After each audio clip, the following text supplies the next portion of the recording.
You know, we walk around every single day, we grab our morning coffee, we commute to work, maybe we stand in line at the grocery store, and we have this completely inherent, unshakable feeling that the ground beneath our feet is solid.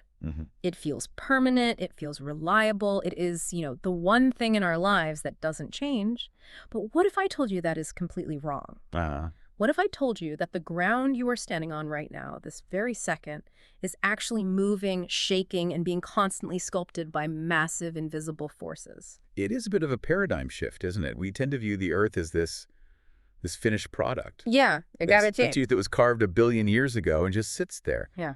But in reality, it's a work in progress. It's a construction site. It's a construction site. I love that. It's alive. It has a violent side-smashing plates together to create earthquakes and volcanoes. And it has this artistic side using rivers and wind to carve out valleys and paint landscapes. Right. And today, we're going to explore that dynamic nature of our planet. And we aren't just doing this for general knowledge or, trivia. We have a very specific mission today. We do. Welcome to the Deep Dive. This session is brought to you by the Simplified UPSC by PeopleP YouTube channel. Our mission today is to provide a full, comprehensive summary of NCERT Class 7 Geography Chapter 3 titled Our Changing Earth. But we aren't just reading a textbook here. We are specifically tailoring this for UPSC aspirants. That's right. We're going to take these foundational concepts, which might seem simple at a glance, and link them directly to past year questions. Okay. We're talking prelims and mains, including the very recent 2025 papers. Because if you can't connect the basic geography to the exam question, the knowledge isn't working for you. That's the key, isn't it? Connecting the dots. Now, before we jump into the magma, literally, I have a small, humble favor to ask. If you find value in these deep dives, please subscribe to the Simplified UPSC by PPP channel. It really helps us out. And if you are capable, please consider supporting us on Patreon. Yeah, that support is the fuel that keeps this super useful content coming. It really is. And a massive shout out to our existing supporters. You are the reason we can do this research and analysis. We genuinely appreciate it. We do. Also, don't forget to hit the like button on this video and leave a comment. Tell us what you think. It helps the algorithm find other learners just like you. Right. Now, one last bit of housekeeping that is going to save you a ton of time. We have notes. Yes, and this is important.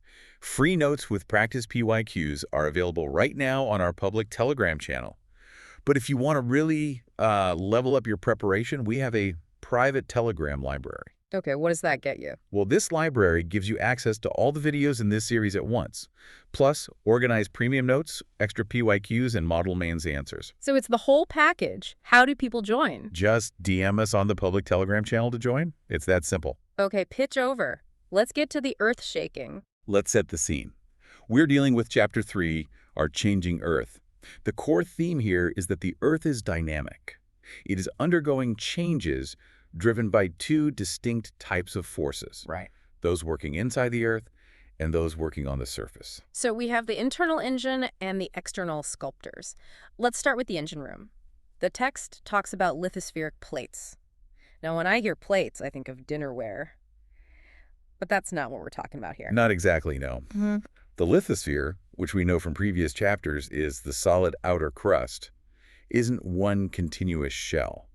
Imagine a hard-boiled egg. Okay. If you crack the shell, it breaks into pieces, but they still cling to the egg. Right. You have these large and small rigid slabs. Those are the lithospheric plates. They carry the continents and the ocean floors. But here's the part that usually trips people up. These plates are moving. But they don't exactly race, do they? I mean, I don't feel like I'm zooming across the planet while I'm sitting here. No, not at all. They move incredibly slowly. We're talking about just a few millimeters each year. A few millimeters. It's slower than your fingernails grow. Wow. Which is why we don't feel it while we're waiting for the bus. But this is the part I've always found confusing. What is pushing them? These are massive chunks of rock entire continents. What kind of engine has the torque to move a continent? This is the critical mechanism. And it's actually pretty intuitive when you break it down. The movement is driven by molten magma inside the Earth. Okay. The NCERT textbook uses a really great analogy here involving boiling water to explain the physics of it. Oh, I love this one. It's in the activity section, right? Okay, so let's walk through it. Imagine you have a beaker of water. You put it on the stove and let it boil. Now you take a lid and put it on top, but before you do, you throw some peas or maybe some beads on the lid. Exactly. Now watch what happens. As the water boils, The heat creates something called convection currents. Convection, okay. The hot water at the bottom rises because it's less dense. When it hits the top, it cools down, becomes denser, and sinks back down along the sides. And this cycle creates a churning motion, a circular flow. Precisely. That churning energy shakes the lid. The beads on top start rolling around. Now scale that up to the size of a planet. Whoa. The molten magma inside the Earth moves in that exact same circular manner. It's a convection cycle. This internal churn is what pushes and drags the lithospheric plates on the surface. So the beads are the continents, the lid is the plate, and the boiling water is the magma. That's the perfect way to think about it. The magma is the engine. Now, because of these movements, we have to classify the forces at play. Right. The text divides Earth movements into two categories based on their origin. Right. I'm looking at figure 3.1 in the text. It's a flowchart. We have endogenic and exogenic. Let's break down the etymology, because in UPSC, knowing the root words helps you decode questions you might not even know the answer to. That's a great tip. Endo means inside, and genic means origin. So endogenic forces originate inside the Earth. And exo means outside. So exogenic forces originate on the surface. Makes sense. Correct. Now, sticking with endogenic forces for a moment, the integral ones, they can behave in two different ways. Okay. Sometimes they produce sudden movements, and sometimes they produce slow, diastrophic movements. Diastrophic. That's a heavy word. What does that actually mean in simple terms? Yeah, it sounds complicated. Yeah. Diastrophism just refers to the deformation of the Earth's crust. But in this context, think of it as the slow burn. The slow burn, okay. These are the forces responsible for building mountains over millions and millions of years. It's the slow crumpling of the crust. Contrast that with the sudden movements. These are the scary ones. We're talking earthquakes, volcanoes, landslides. These cause mass destruction in a heartbeat. Exactly. One builds slowly, the other can destroy instantly.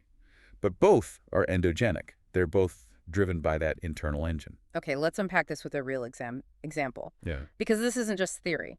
The UPSC loves to test if you understand what drives these changes. They don't just ask for definitions. They ask for the mechanism. They certainly do. And it's why these basics are so important. Let's look at the 2013 Civil Services Prelims, CSP, Paper 1, Question 18. This is the classic example of how they test this chapter. Okay, I've got the question here. It asks, which of the above are responsible for bringing dynamic changes on the surface of the Earth? And it gives a list of options. A whole list of them. Yeah. 1, electromagnetic radiation. 2, geothermal energy. 3, gravitational force. 4, plate movements. 5, rotation of the Earth. 6, revolution of the Earth. Yeah, the options ask you to select the correct combination. Now, this is a tricky question because almost all of these affect the Earth in some way, right? Right. But the question asks about dynamic changes on the surface. Based on what we just discussed in NCERT Chapter 3, what stands out immediately? Well, plate movements is option 4. That's the direct definition of endogenic forces changing the surface. We just talked about that. Plates moving causes folding, faulting, all that stuff. Right, so option 4 is a must. It has to be in the answer. What else? Geothermal energy. Option 2. That's the heat. That's the boiling water in our analogy. It's exactly. Without the heat, the magma doesn't move. Without the magma moving, the plates don't move. It's the ultimate cause. Precisely. Geothermal energy is the source of the power. So you need geothermal energy, the fuel, and plate movements, the engine. So what about the others? What about rotation and revolution? Those involve the Earth, right? They do, but do they cause the dynamic surface changes like mountain building or volcanism? No, I guess not. No. Rotation causes day and night and influences wind direction via the Coriolis force. Revolution gives us seasons, but they don't crumple the crust. They're not building mountains. And gravitational force, that feels like it should be involved somehow. It is, but it plays a much bigger role in exogenic forces like water flowing down a river or a landslide falling down a hill. Whoa, okay. In the context of the endogenic engine we're discussing, the core drivers are geothermal and plate movements. It's cool to see how a simple concept like magma moves plates gets translated into a complex, multi-select question in the prelims. You really have to know the cause, not just the effect. That's the game. You need the foundation to answer the complex questions. If you just memorized earthquake bad, you wouldn't be able to answer that question. Speaking of earthquake bad, let's move to the next section. We are leaving the slow-moving plates and talking about when things go wrong. Segment 2, when the Earth shakes. We're talking volcanoes and earthquakes. Let's start with volcanoes. The definition in the text is quite straightforward, but the anatomy is important. A volcano is a vent, which is just a fancy word for an opening in the Earth crust through which molten material erupts suddenly. The diagram in the text, figure 3.2, shows the cross-section. It looks like a plumbing diagram for a disaster. Chuckles. Yeah. That's a good way to put it. You've got the crust on top, the mantle below, there's a magma chamber deep down, that's the reservoir, and a pipe leading up to the vent. And when that material comes out, we see lava, ash, and gases. Now, here's a distinction I always used to mess up, and I think a lot of people do. Magma versus lava. What's the difference? Is there a chemical difference? Not really. It's strictly about location. When it's underground, it's magma. Okay. Once it breaks the surface, whether it flows out or explodes out, it's lava. It's a simple nomenclature change, but it's important for precision. Simple enough. Magma in, lava out. Now let's talk about the phenomenon that scares me a bit more. Earthquakes. An earthquake is essentially the vibration of the Earth produced by the movement of lithospheric plates. So going back to our egg analogy, if one piece of the shell slides past another, it grinds. Yes, friction holds them together and stress builds up. For years, decades, even centuries. When that stress finally overcomes the friction, the plates slip suddenly. And all that stored energy is relief. All at once. That release of energy travels through the Earth as waves. We need to understand the geography of that slip. There are two key terms, focus and epicenter. I feel like news anchors mix these up all the time. They often do, and it causes confusion. The focus, sometimes it's called the hypocenter, is the point of origin inside the crust. So deep underground. Deep underground. This is where the actual rock breaks. It's the source of the seismic energy. Okay, so focus is deep down. It's the bomb going off. Right. Now draw a straight line from the focus directly up to the surface of the Earth. The point on the surface directly above the focus is called the epicenter. So if the news says the earthquake happened in Kathmandu, they are talking about the epicenter. That's the location on the map. Correct. And this matters because vibrations travel outwards from the epicenter like ripples in a pond. Usually, the greatest damage occurs closest to the epicenter, and the strength of the vibrations decreases as you move further away. The text also mentions seismic waves. It gives the listener a bit of homework to look them up in a do you know box. But since we are the deep dive, we don't skip the homework. Let's do it. Understanding the waves is crucial for understanding the damage. There are three main types mentioned. Okay. First, P waves, or longitudinal waves. Second, S waves, or transverse waves. And third, L waves, or surface waves. Longitudinal and transverse sound like high school physics coming back to haunt me. What do they actually do to the ground? Let's use an analogy. Think of a slinky. P waves, or primary waves, push and pull the ground in the direction the wave is traveling. So like compressing and expanding the slinky. Exactly. They compress and expand the Earth. They're the fastest, so they arrive first. So that's the initial jolt you feel, that sharp up and down or back and forth. Then come the S waves, or secondary waves. Now think of shaking a rope up and down. Okay. These move the ground perpendicular to the direction of travel. So up and down or side to side. They are slower than P waves. So first the jolt, then the shaking, and the L waves. These are surface waves. They only move along the Earth's surface like ocean waves. They have a rolling motion. And I'm guessing that rolling motion is what's really bad for buildings. It's catastrophic. Yeah. P waves and S waves happen fast, but L waves roll the ground. Buildings are designed to handle vertical weight, gravity. Right. But they are terrible at handling the twisting and rolling of L waves. That's why L waves are often the most destructive. So P waves are the warning shot, S waves are the shaking, and L waves are the destroyer. How do we measure this destruction? The text mentions the seismograph and the Richter scale.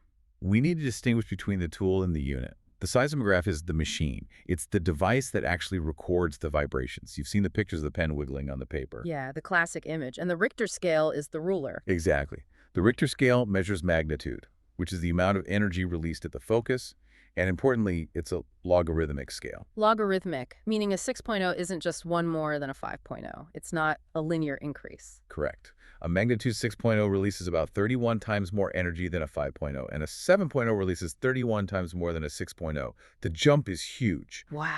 The text breaks it down simply for the learner. Magnitude 2.0 or less. You barely feel it, maybe dog barks. Things might fall off shelves. Very strong. Structural damage is likely. This is classified as a major earthquake. Widespread destruction. And speaking of major earthquakes, the text provides a harrowing case study. This is the Bhuj earthquake of 2001. Yes. January 26, 2001, a really tragic day. Republic Day. I remember reading about this. The text has a clipping labeled, "Earthquake hits Bhuj." It measured 6.9 on the Richter scale. That is bordering a massive. It was. And the timing was just awful. It was 8:46 in the morning. Schools were assembled for flag hoisting ceremonies. People were out celebrating. The source material highlights that schools were among the worst affected. It says at least 971 students and 31 teachers were feared lost. Just pause on that number for a second. 971 students. It's unimaginable. A day of national pride turned into a nightmare in seconds. And the text mentions that the destruction went beyond just buildings falling. It says, fire started because charcoal cookers overturned. That's a secondary hazard we often forget. It's a cascade effect. The earth shakes, stoves tip over, gas lines rupture, and suddenly you have fires spreading through a city where the water pipelines are broken. Yeah, exactly. The text says destruction of infrastructure, phone lines, water pipelines, power stations. Everything was knocked out. Right. A state of emergency was declared. The chief minister had to appeal for financial help immediately. It shows how fragile our solid world really is. In a matter of minutes, a functioning city was reduced to rubble without power, water, or communication. Which brings us to preparedness. The text has a section on this, and honestly, it's something everyone should know. The expert asks, where do you go during a quake? This is a life skill. Most people's instinct is to run outside. But if you are in a building, you might not make it out in time. You could get hit by falling debris on the way. Right. So what are the safe spots? Under a kitchen counter, a sturdy table, or a desk. Or against an inside corner or wall. The idea is to protect your head and neck. The old drop, cover, and hold on. Exactly. It saves lives. And where do you stay away from? What are the danger zones inside a house? Stay away from fireplaces because the chimney can collapse. Stay away from windows that can shatter, mirrors, and picture frames. Basically anything that can fall on you or break into sharp pieces. The goal is to avoid falling debris. Most injuries aren't from the ground opening up. They are from glass and bricks falling on you. Precisely. Spread awareness amongst your friends and family. That's the mandate in the text. It's the most effective tool we have. We can't stop the plates from moving, but we can stop the bookshelf from falling on us. Ideally, yes. Okay, let's pivot back to the academic side. We've established the mechanics of these endogenic forces, the engine room, and the sudden shocks. Now let's look at how the UPSC asks about this in the written exams, in the mains. This is where we separate the casual learners from the aspirants. You found a connection to the upcoming 2025 mains paper. I did, and it is shockingly relevant. GS Paper 1, 2025, question 16. Okay. The question is, discuss how the changes in shape and sizes of continents and ocean basins of the planet take place due to tectonic movements of the crustal masses. Wow. That sounds complicated. Crustal masses, ocean basins. It sounds like you need a PhD. It does, but strip it back. What is it actually asking? It's asking, how do continents and oceans change shape? Exactly. And the answer lies right here in Chapter 3 of Class 7. It's the lithospheric plates. Right. The text says, these plates carry continents and ocean floors. They move a few millimeters a year. Why? Because of the magma convection we discussed? It all comes back to the boiling water. It all comes back to the boiling water. Over millions of years, these millimeters add up. Plates collide. That's convergence. They pull apart. That's divergence. When they pull apart, ocean basins get wider, like the Atlantic. When they collide, continents get squished and change shape, like when the Indian plate hit the Eurasian plate. So the answer to a 2025 mains question starts with the boiling water analogy in Class 7. Exactly. You start with the mechanism, the magma convection. Then you explain that the crustal masses are the plates. Then you explain how their movement divergence, convergence, causes the change in shape and size. If you skip the NCERT basics, your answer will lack the scientific foundation. It'll be all jargon with no core. And there's another one from 2014, right? A different angle on the same topic. Yes, 2014 mains, GS Paper 1, question 17. Okay. It asks, why are the world's fold mountain systems located along the margins of continents? Bring out the association between the global distribution of fold mountains and the earthquakes and volcanoes. This connects the diastrophic forces, the slow mountain building, with the sudden forces, the earthquakes and volcanoes. Precisely. Think about it. Where do plates interact? At the margins, at the edges. Right where they meet. When two plates crash, the land crumples up. That's diastrophic force. That creates fold mountains like the Himalayas or the Andes right along the continental margins. Okay, that's the first part of the question. But that same crash is violent. It involves immense friction and melting rock. So that same boundary is also where you find Earthquakes and volcanoes. Bingo. The Ring of Fire in the Pacific is the perfect example. It has mountains, volcanoes, and earthquakes all along the plate margins. So they're not separate phenomena. They're all symptoms of the same underlying process. Exactly. The NCERT chart classifying sudden versus diastrophic forces is the framework for answering this high-level question. You explain that they are two sides of the same coin, both driven by plate tectonics at the margins. It's really satisfying when the pieces fit together like that. It's not just random facts. It's a system. That's geography. Okay, we spent a lot of time in the engine room, deep underground. Let's go for some fresh air.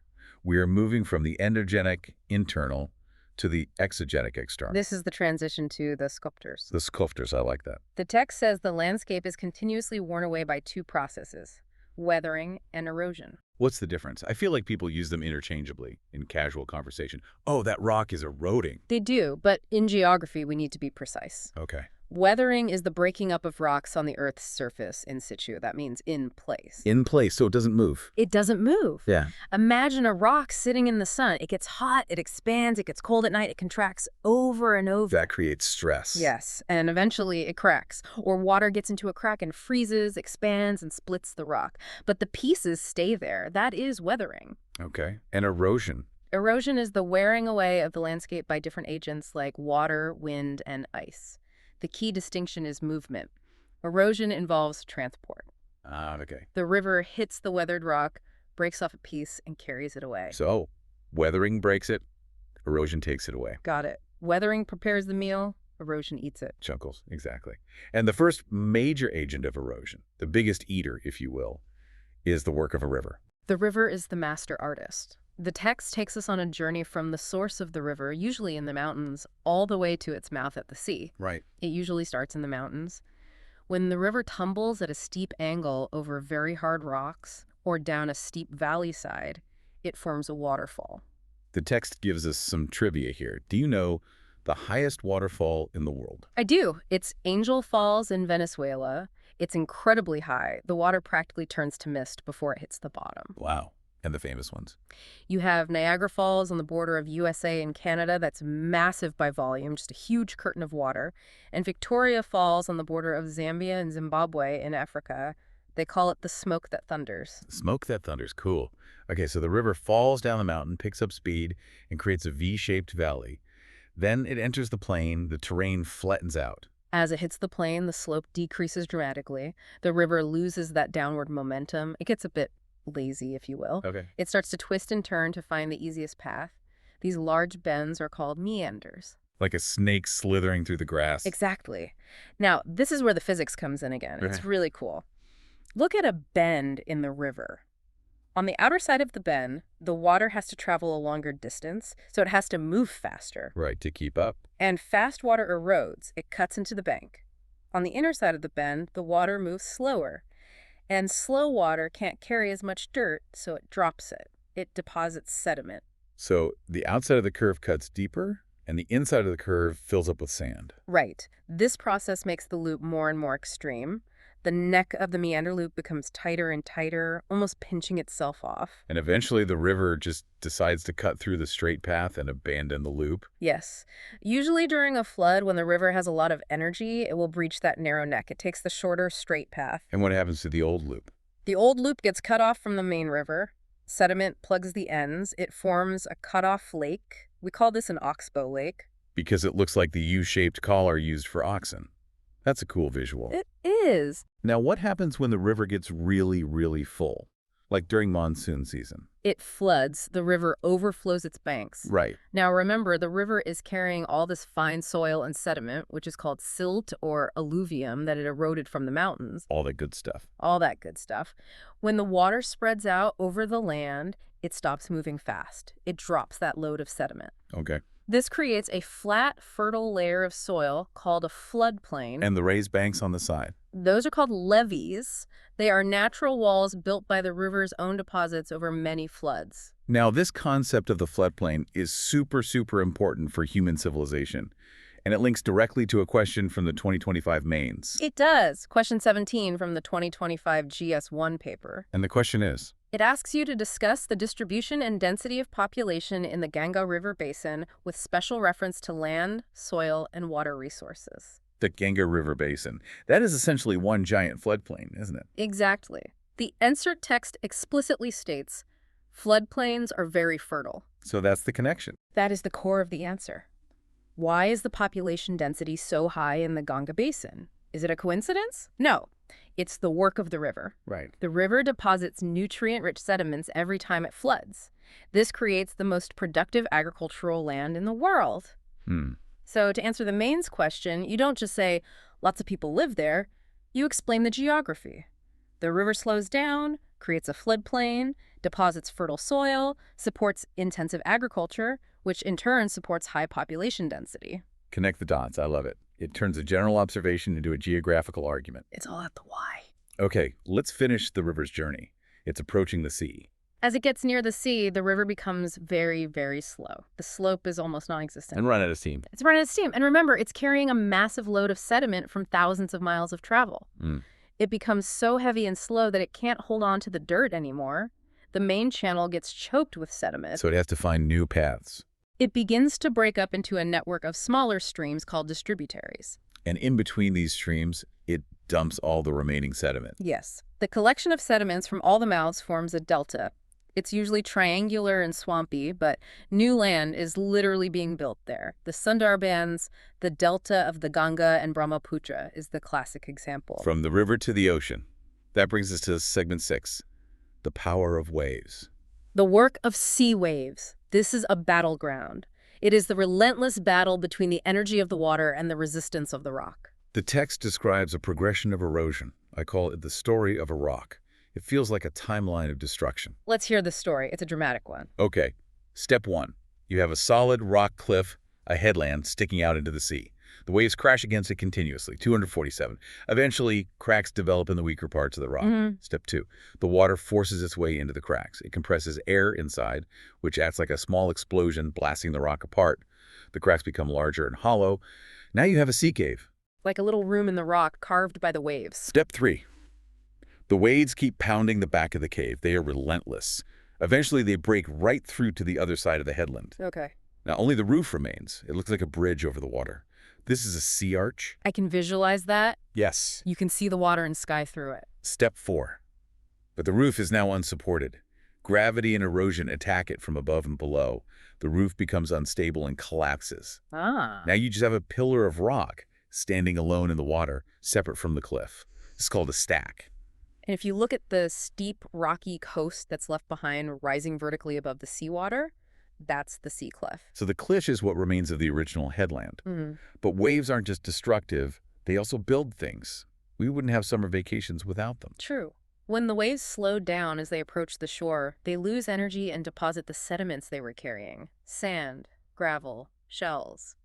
This forms beaches. So beaches are just the ocean's construction project. A beautiful sandy construction project, yes. Now, we can't talk about ocean waves without talking about the monster wave, the tsunami. The text makes a clear distinction here. A normal wave is caused by wind scraping the surface of the water. A tsunami is different. Completely different mechanism. A tsunami has nothing to do with wind. It's a Japanese word meaning harbor wave. A tsunami is caused by the displacement of a large volume of water. Imagine dropping a giant boulder into a bathtub.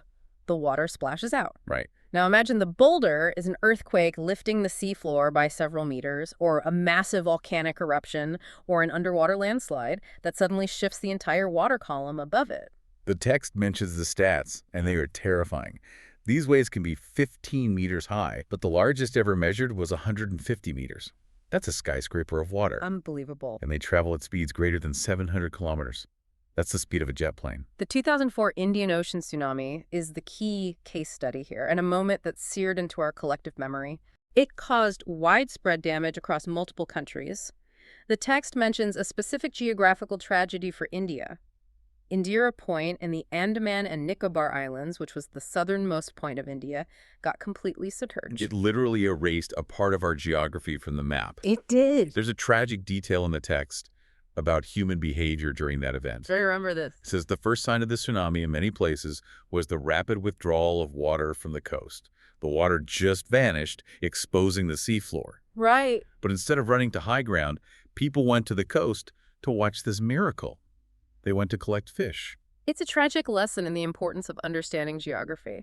That withdrawal is the trough of the massive wave arriving before the crest. If the water recedes rapidly and unnaturally, you have minutes to run for your life. This tsunami section is also directly relevant to the 2025 mains. Yes, question 7 from 2025 GS1. What are tsunamis? How and where are they formed? What are their consequences? Explain with examples. Talk about a dry tit. Eh. You couldn't ask for a more straightforward link. The NCERT Chapter 3 gives you every single part of that answer. Huge tidal waves caused by displacement of water, not by wind. Caused by underwater earthquakes, volcanoes, or landslides, primarily at tectonic plate boundaries. Massive destruction of life and property, speed 700 km/h. The 2004 Indian Ocean tsunami and the specific submergence of Indira Point. If you know this chapter, you don't just pass that question, you ace it. You have the specific examples the examiner is looking for. It's all there. It's empowering to realize the answers are in the basics. You don't need obscure research papers. You need NCERT. Master the basics first. Okay, let's wrap up our tour of the sculptors with segment 7. Ice and wind. Two very different environments. The work of ice. We are talking about glaciers. Right. The text defines them poetically as rivers of ice, which is exactly what they are. Huge masses of ice moving slowly downhill under their own weight. But these rivers are heavy, and they're not made of smooth water. Extremely heavy. And they're full of rocks and debris frozen into their base. Imagine a river of sandpaper the size of a valley. Glaciers erode the landscape by bulldozing soil and stones, scraping and plucking away at the bedrock to expose the solid rock below. They carve out deep U-shaped hollows. And what happens when they melt? When the ice melts, usually in summer or as the climate warms, these hollows they've carved fill with water and become beautiful mountain lakes, often called tarns. And just like rivers, they leave things behind. They don't just take away. Yes. The material carried by the glacier rocks, boulders, sand, and silt gets deposited when the ice melts. These deposits are called glacial moraines. Moraines. If you see a long, snake-like ridge of dirt and rock in an otherwise clean valley, that's often a moraine left by a retreated glacier. Is there a UPSC link here? Absolutely. 2014 Mains, GS Paper 1, question 20. Yeah. It asks about the relationship between shrinking Himalayan glaciers and the symptoms of climate change. Right. To answer this, you need to understand what a glacier is and what it does. If a glacier shrinks, it leaves behind unstable moraines which can dam up meltwater, creating dangerous glacial lakes prone to outburst floods. It changes the water flow in these rivers of ice. Understanding the glacial process of erosion and deposition is the prerequisite to discussing their disappearance. And finally, let's go from the freezing mountains to the hot desert, the work of wind. A completely different agent. In a desert, wind is the dominant force of erosion and deposition. Huh. Visualize a desert. It's not just still sand. The wind is constantly at work. The coolest feature here is the mushroom rock. Why mushroom? Is it a fungus? Oh, rock. But think about the wind in a desert. Yeah. The wind carries sand grains, but sand is relatively heavy. Right. It can't fly high up in the air. It stays close to the ground, maybe a few feet up, bouncing along. This process is called saltation. So it's like a natural sandblaster. Exactly. It's a sandblaster, but it only works on the bottom of a rock. It erodes the lower section much more than the upper part. So the top stays wide, and the bottom gets carved out and becomes skinny. Precisely. You end up with a rock that has a narrow base and a wide top, shaped like a mushroom. That makes total sense. Physics again. And what happens when the wind carrying all that sand slows down or stops blowing? It drops its load. The sand falls and gets deposited in low hill-like structures called sand dunes. You see these in the Thar Desert in Rajasthan. They are constantly shifting and moving with the wind. And if the sand is really, really fine and light? If the particles are very fine, like silt or clay, the wind can carry them over huge distances, hundreds, even thousands of kilometers. Okay. When this fine dust is deposited in large areas, it is called loess. The text specifically mentions that large deposits of loess are found in China. The Yellow River gets its color from eroding the massive loess plateau. Wow. We have traveled from the magma core to the top of a volcano, through a river delta, smashed into a sea cliff, ridden a tsunami, slid down a glacier, and landed in a desert. It's been quite a journey. And remarkably, all of this fits into one chapter of a 7th grade textbook. The foundation for so much of physical geography is right here. So let's wrap this up. The deep dive outro, let's summarize the big picture. We've unpacked the dynamic Earth. We learned that the lithospheric plates are moving because of endogenic forces, specifically the convection of magma. This causes earthquakes and volcanoes, primarily at plate boundaries. Right, the internal engine. Then we saw the exogenic forces, the sculptors, Hmm? rivers, waves, ice, and wind, constantly weathering, eroding, and depositing material to shape the surface. And the so what for our listeners, especially the UPSC aspirants, is crucial. Yes, what's the key takeaway? These aren't just vocabulary words, they are analytical tools. Plate tectonics answers questions about continent shapes and mountain building. Floodplains explain population density in the Ganges Basin. Tsunamis and earthquakes are core concepts for disaster management questions. Glaciers linked directly to climate change discussions. Your ability to link the basic mechanism in NCERT Class 7 to the complex application in the mains exam is what will get you the marks. So don't look down on the basics. Never. Master them. They are your foundation. Absolutely. Basics are the building blocks of brilliance. Before we sign off, a final reminder. Go to our Telegram channel for the free notes and the PYQ summaries we discussed in this deep dive. And if you want the premium experience, the organized library, the model answers, all the videos at once, DM us on Telegram to join the private Telegram library. And please subscribe to Simplified UPSC by PPP, hit that like button, leave a comment, maybe tell us which landform you found most interesting today. And if you are capable, and only if you are capable, consider supporting us on Patreon. It allows us to keep doing this in-depth research for you. Now, here is a final provocative thought to leave you with. Okay. We talked about how nature changes the Earth over millions of years. Glaciers carve, rivers deposit, plates drift. It's all on a geological timescale. But today, human activity is accelerating some of these changes at an unprecedented rate. We are melting the glaciers far faster than their natural cycles. We are damming rivers, which stops the sediment from reaching and replenishing the deltas, causing them to sink. We are building massive cities on active fault lines. Right. When we look at the work of ice or coastal changes or even landslides in the future, how much of it will be natural and how much will be anthropogenic, human-caused? That is a terrifying and important question. Are we becoming a geological force ourselves, the primary agent of change on the planet? Something to mull over. Thanks for listening to The Deep Dive. See you next time.